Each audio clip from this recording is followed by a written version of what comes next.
Hey everyone, and welcome back. Today we're going deep on BRICS. That economic bloc that's really kind of shaking things up globally.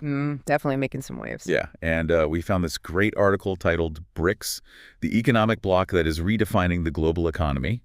So that's going to kind of be our guide today as we unpack what BRICS is, why it matters, and where it could all be going. It's a fascinating story unfolding for sure. Yeah. Think about it. The term BRIC was coined way back in 2001. Oh, wow, yeah. By Jim O'Neill, an economist at Goldman Sachs, of all places. Really? Yeah, so you've got Wall Street essentially predicting the rise of a force that could disrupt the very system they're a part of. It's kind of ironic, isn't it? Yeah, he saw their potential based on things like population booming markets and their massive natural resources. So, I guess that makes sense, but it's interesting how it went from an idea to an actual bloc. Yeah, they started holding formal meetings in 2006. Oh, wow. Had their first summit by 2009, and then in 2010, South Africa joined the party. And that's when we got the BRICS we know today. Yeah, the BRICS as we know it. So it seems like they saw the potential in working together, and they just kind of went for it. And I think the article really makes it clear that BRICS is not like the European Union or something like that. It's not like this rigid alliance. Right. It's more of a cooperation forum. Okay. With shared goals and a desire to increase their influence globally. It's a very fluid, adaptable approach, much less structured than traditional alliances. I see. So they're not locked into anything. It's more kind of, as things come up. Exactly. Okay, well then what are they aiming for? What's the big picture here? Well, you could say their mission is to shake things up. Yeah. Rewrite the rules of global economics and politics in a way that benefits developing nations. That's a pretty bold mission. Yeah, and one of their primary objectives is reducing dependence on the U.S. dollar and the Western-dominated financial system. So they're going right for the heart of it. They're actively exploring alternatives to organizations like the IMF and the World Bank. I see. So instead of just talking about change, they're actually taking steps to create it. I'm guessing this new development bank they created is part of that, right? The one headquartered in Shanghai? Absolutely. It's all about financing infrastructure projects in member countries. Okay. And what about their focus on trade? Because we hear a lot about that. Yeah, boosting trade and economic development within the bloc is another key goal. Makes sense. They're working to reduce trade barriers amongst themselves and encourage using local currencies for international transactions. So it seems like they're strategically building a system that's less reliant on the West. Exactly. What other areas are they focused on? Well, they're also putting a lot of energy into advancing technological and scientific cooperation. Oh, interesting.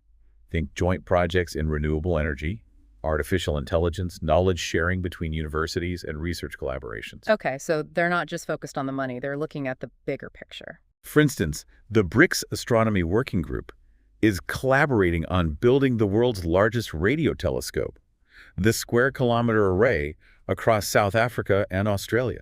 Wow, that's impressive. It's a pretty big undertaking. So it sounds like BRICS is about more than just economics. They have some pretty global ambitions. They definitely want a bigger say in global affairs. Okay, so how are they going about getting that, Well, they're actively participating in global institutions like the UN and the G20, advocating for fairer decision-making processes that give emerging economies more power. So they're working within the system to change the system. Exactly. It's quite a strategic approach. Okay, so we've talked about economics and global power plays, but what about everyday people? Does BRICS have a mission that goes beyond just money and global influence? Oh, they do. BRICS isn't just about economic dominance. Okay, good. They're aiming to create a whole new model of international cooperation, one that promotes sustainable and inclusive development, not just for themselves, but for the world. So it sounds like they're trying to offer a different approach to development than what we've seen traditionally. Yeah, they're really pushing for something new. Can you give us some specific examples of what that looks like? Well, for one thing, sustainable development is a huge priority. Okay. They're investing heavily in clean energy, sustainable infrastructure, and combating climate change. So they're putting their money where their mouth is. Exactly. China, for example, is already a global leader in solar energy production, and Brazil has one of the world's most extensive biofuel programs. So they're actually walking the walk. Yeah, they're backing their values with real action. That's great to hear. But what about the social issues that many developing countries face, like poverty and inequality? They're very aware of those challenges. Reducing social inequality is a core part of their mission. Okay, good, because, it can't just be about profits, it has to be about people too. Right, and their focus is on social programs, investing in education, and strengthening healthcare systems. Yeah. Initiatives that will improve the quality of life for their citizens. That's encouraging to hear that they're actively working to create a more equitable world, both within their own borders and globally. What are some of the other social initiatives BRICS nations are taking on? We'll take India, for example. They've implemented the world's largest biometric identification system. Really? Aadhaar, it's called.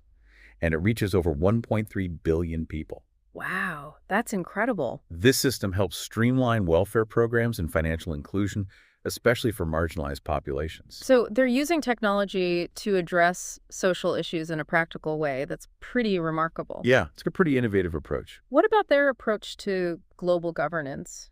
How do they see that fitting into their mission? Well, their final mission, and perhaps the most ambitious, is to restructure global governance. Okay, so they're going big. Yeah, they're actively pushing for reforms in institutions like the IMF and the UN to give emerging economies a more prominent voice and more power in global decision-making. So they're not content with just playing by the existing rules. They want to Well, change the game entirely. That's pretty bold, isn't it? It definitely is. And it remains to be seen how successful they'll be in achieving this ambitious goal. But one thing's for sure, BRICS is not afraid to challenge the status quo and fight for a world they believe is more just and equitable. That's a powerful statement. Okay, so we've covered their origins, their objectives, and their overall mission. But what about the future?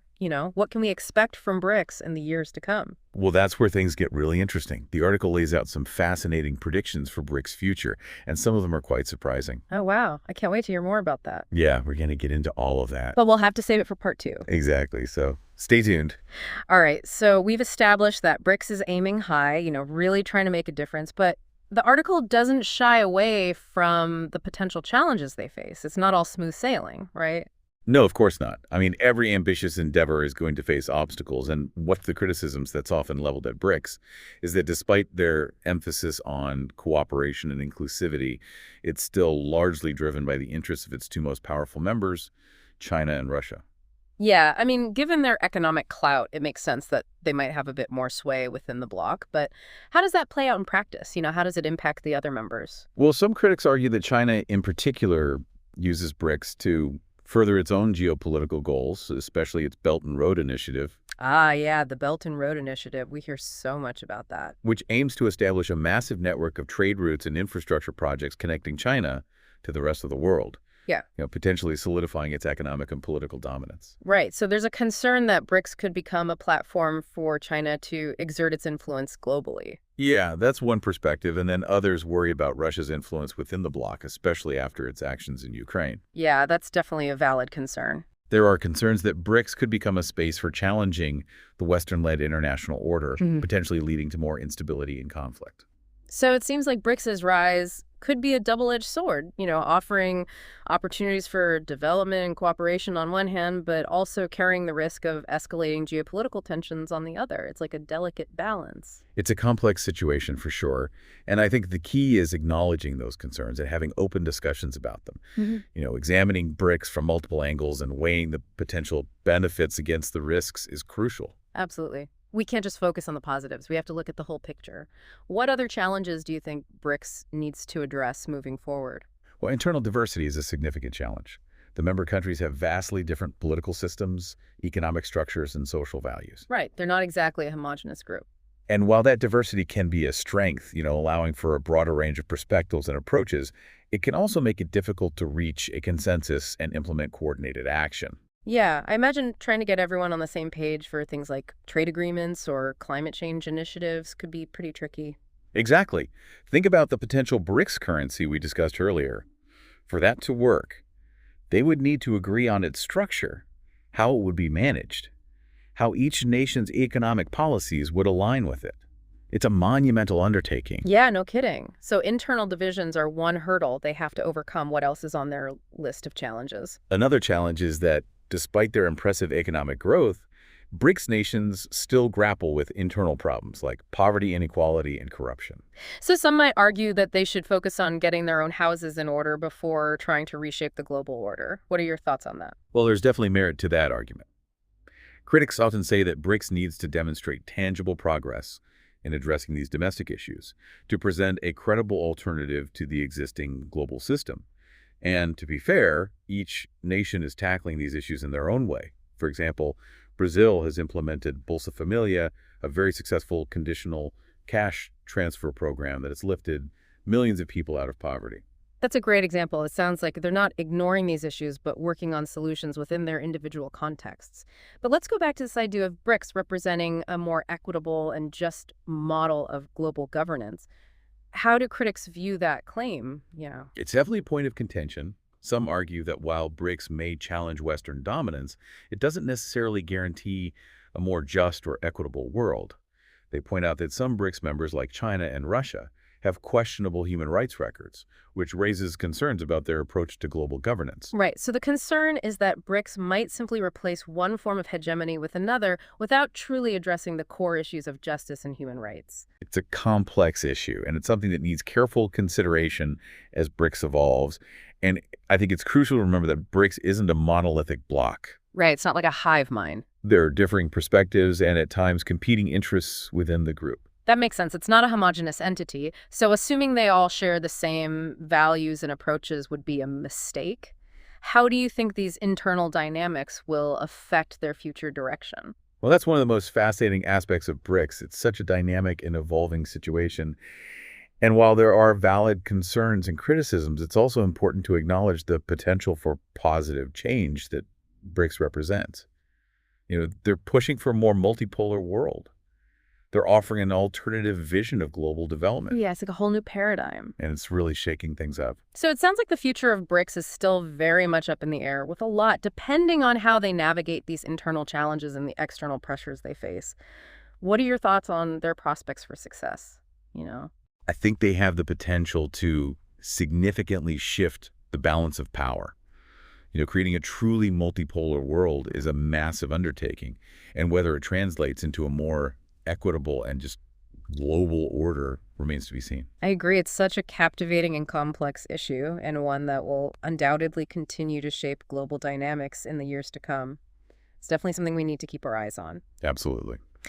Okay, so where do we go from here? We've explored the origins of BRICS, their goals, their potential, the challenges they face, the criticisms they encounter. It's been quite a journey. It has been a lot to unpack. It really has, but I think that's the key takeaway. BRICS is complex and constantly evolving. There's no simple answer to whether their rise is a good thing or a bad thing for the world. Yeah, it's definitely not black and white.